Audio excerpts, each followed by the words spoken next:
বন্ধুরা কেমন আছো? আশা করি সবাই ভালো আছো। তো আজকে কোনো ব্লগ ভিডিও বা রিভিউ ভিডিও আজকে আপলোড করছি না। আজকে মনটা খুব বেশি খারাপ, অনেকটা বেশি খারাপ। তাই ভাবলাম তোমাদের সাথে আমার মনের দুঃখটা একটু শেয়ার করি। যদি শেয়ার করার পর যদি আমার মনটা একটু হালকা হয়, কষ্টটা একটু কমে। কারণ আমি কারোর সাথে শেয়ার করতে পারছি না। কার সাথে শেয়ার করব? মার সাথে শেয়ার করলে মাও কান্নাকাটি করে, ঘরে কারোর সাথে শেয়ার করলে তাদেরও মন দুঃখ হয়ে যায়। তাই নিজের দুঃখটা নিজের ভিতরে ভিতরে রেখে দিয়েছি। তাই ভাবলাম তোমাদের সাথে শেয়ার করি। মন খারাপের কারণটা এটাই যে আজকের দিনে আমার বাবা আমাদেরকে ছেড়ে চলে গেছিল। এত দূর চলে গেছে যে সেখান থেকে আর ফিরে আসা সম্ভব নয়। 18 ফেব্রুয়ারি আমার লাইফে সবচেয়ে বড় একটা ঝাটকা আর সবচেয়ে খারাপ একটা দিন বলতে পারো। জীবনে অনেক কষ্ট, অনেক দুঃখ, অনেক কিছু পেয়েছি, কিন্তু এটার মতো কষ্ট আমি কোনোদিনও পাইনি। আর অনেক অনেক কষ্ট পেয়েছি আজকের দিনটা, আর এই কষ্টটা আজকেও পাবো, আগেও পেয়েছি, আর সারা জীবন পাবো।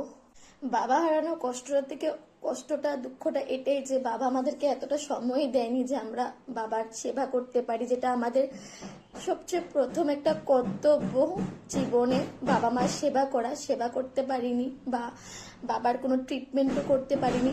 10 মিনিট, শুধুমাত্র 10টা মিনিট আমাদের জীবন এপার থেকে ওপার করতে গেলে 10টা মিনিট সময় দিয়েছে।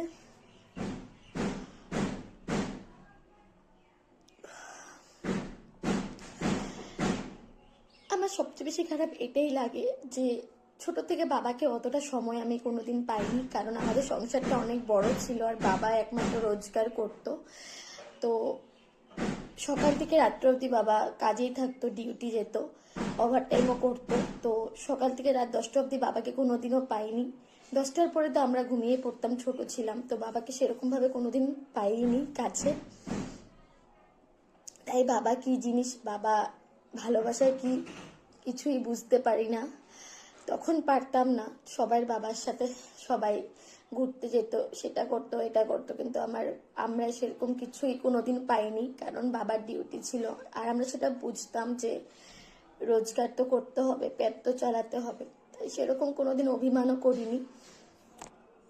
আমি বাবাকে সে সময় হারিয়েছি যে সময় বাবা আমার লাইফে আমাদের খুব বেশি ইম্পর্টেন্ট। টিনেজার যখন লাইফে ভালো মন্দ বুঝার ক্ষমতাটা আমাদের ঠিক থাকে না, সে সময় বাবা মাদের খুব একটা ইম্পর্টেন্ট রোল থাকে আমাদের জীবনে।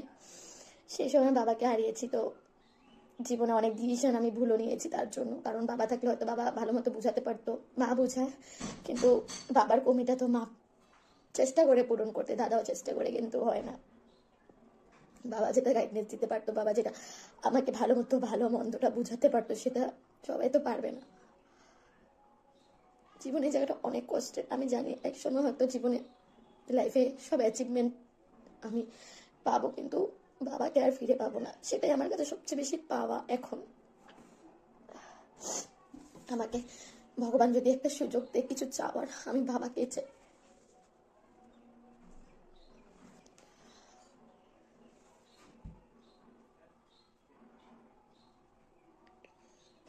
আমার কষ্টটা তারাই বুঝতে পারবে যাদের বাবা নেই। তারা ছাড়া বাকি কেউ আমার কষ্টটা ওরকমভাবে ফিল করতে পারবে না। সবাই ভাববে ক্যামেরার সামনে বসে দুটো কথা বলে কেঁদে ভিডিও বানিয়ে আমি ভিউজ জন্য কাঁদছি বা কিছু, এরকম কিছু না। আমি তোমাদেরকে আমার ফ্যামিলি মেম্বারের মতোই ভাবি, তাই আমার আজকে দুঃখটা তোমাদের সাথে শেয়ার করছি, আমার কষ্টটা একটু কম হওয়ার জন্য। বাকি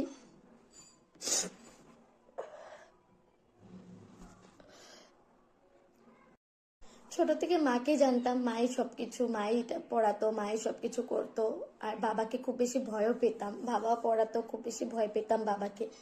কোনোদিন বাবা যে এত ফ্রেন্ড হতে পারে, বাবা যে বাবার সাথে একটা ফ্রেন্ডলি একটা রিলেশন থাকতে পারে, সেটা কোনোদিনও বুঝে উঠতে পারিনি। যখন 2013 হয়, বাবার হার্টটা ব্লক হয়ে যায়, তো একটা অপারেশন করতে হবে, বাইপাস সার্জারি, সেটা চেন্নাইতে হয়েছিল বাবার।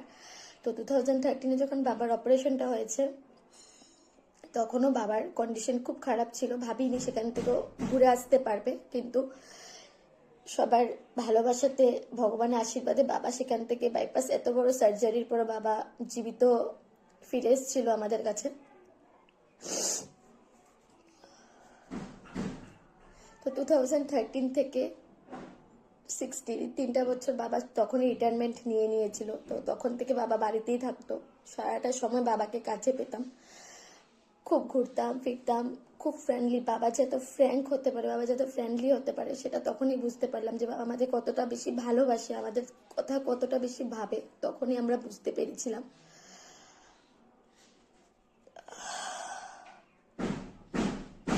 খুব বেশি সময় কাটাতাম বাবার সাথে, টিভি দেখতাম, ঘুরতে যেতাম, কথা বলতাম, সবকিছু লাইফে ছোট বড় সবকিছু বাবার সাথে খুব বেশি শেয়ার করতাম। তখন বাবা আমার প্রায় ফ্রেন্ড, যখন যেটা লাগতো সেটাই এনে দিত, যেটা লাগতো এটা বলতাম সেটা বলতাম, সবকিছু বাবা।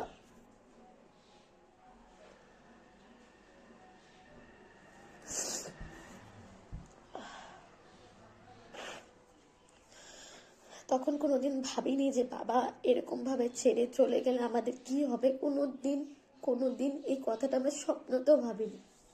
কিন্তু 2016-এ ফেব্রুয়ারি 18-এ 10 মিনিটে আমাদের জীবনটা এরকমভাবে চেঞ্জ হয়ে যাবে, আমাদের পৃথিবীটা পুরো বদলে যাবে। আমরা কোনোদিনও সেটা ভাবতে পারিনি, আমি আমার মা দাদা কোনোদিনও ভাবিনি যে 10টা মিনিটে আমাদের সবকিছু শেষ হয়ে গেছে।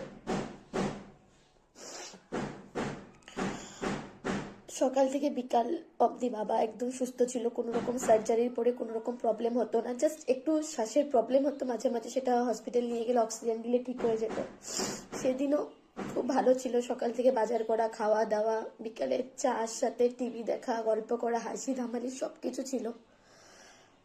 হঠাৎ বাবা একটু বেরিয়েছিল কিছু আনবে, তার জন্য বাজারে গেছিল। তো সেখান থেকে এসে বলছে আমার শরীরটা ভালো লাগছে না, এখন কি করব। তো সাথে সাথে শ্বাসটা নিতে অসুবিধা হচ্ছিল, সাথে সাথে অটো নিয়ে এসেছি, নিয়ে সাথে সাথে হসপিটালও নিয়ে গেলাম। জাস্ট 10 মিনিটের মধ্যে আমার কাছে ফোন এসেছিল, ঘরে আমি একা ছিলাম, যে বাবা আর নেই।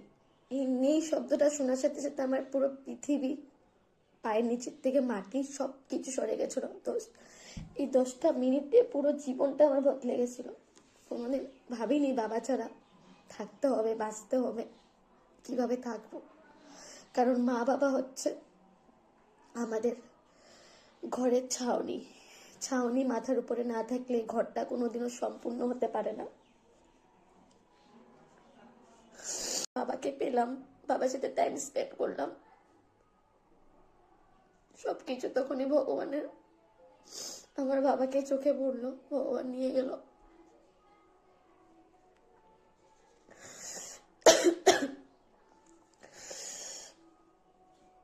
ভগবান এমন যাতে কারোর সাথে না করে, কারোর সাথে না। জীবনে সবচেয়ে বেশি দুঃখ এটাই যে বাবার শেষ সময় আমি বাবাকে একটু জলও দিতে পারিনি। এতটাই পাপ করেছি হয়তো জীবনে, যে ভগবান আমাকে এই অধিকার থেকে বঞ্চিত করে দিয়েছে। 10টা মিনিট আমার জীবনটাকে পুরো তছনছ করে দিয়েছে। ভাবিনি কোনোদিন বাঁচবো, বা আজকে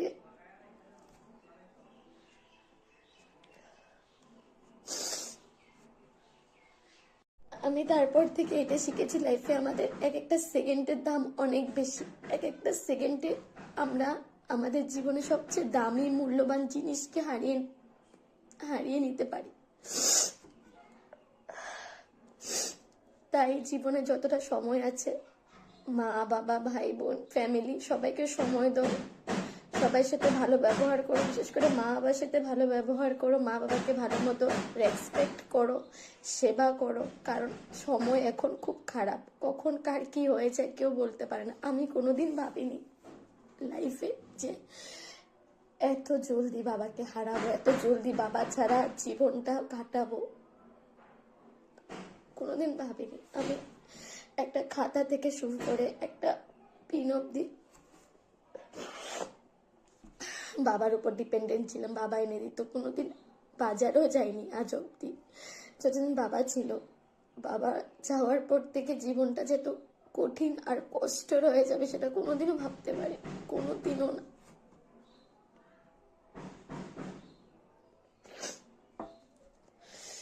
এখন লাইফে একটা ইচ্ছা, বাবার যেগুলো স্বপ্ন আছে সেগুলো পূরণ করব। মা আছে, মার সাথে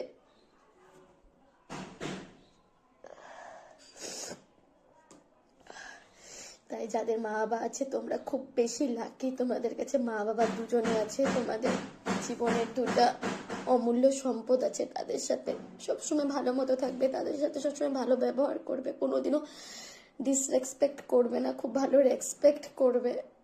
কারণ মা বাবার ভালোবাসার কোনো দাম হয় না। সবচেয়ে জীবনে যদি তোমাদের কাছে নিঃস্বার্থ কিছু ভালোবাসা থাকে সেটা মা বাবার ভালোবাসা, যেটা সবার কপালে থাকে না। অনেক কষ্ট তখনই বেশি লাগে, বাবাকে তখনই মিস করি যখন দেখি সবার বাবা আছে, আমার ফ্রেন্ডদের, যেখানে যে সবাই বাবার সাথে পুজোতে ঘুরে, বিশেষ করে ফাদার্স ডে সেলিব্রেট করে, বার্থডে সেলিব্রেট করে, সে সময় বাবাকে যে পাই না, বাবা না থাকার যেটা অনুভূতি, যেটা কষ্ট, সেটা হয়তো জীবনের সব কষ্ট থেকে অনেক উপরে, অনেক। I miss you so much বাবা, আই লাভ ইউ। তুমি যেখানে থাকো খুব ভালো থাকো, সুস্থ থাকো, আর আমাকে দূরের থেকে আশীর্বাদ করো, আমি যাতে তোমার সব স্বপ্ন পূরণ করতে পারি। Miss you so much.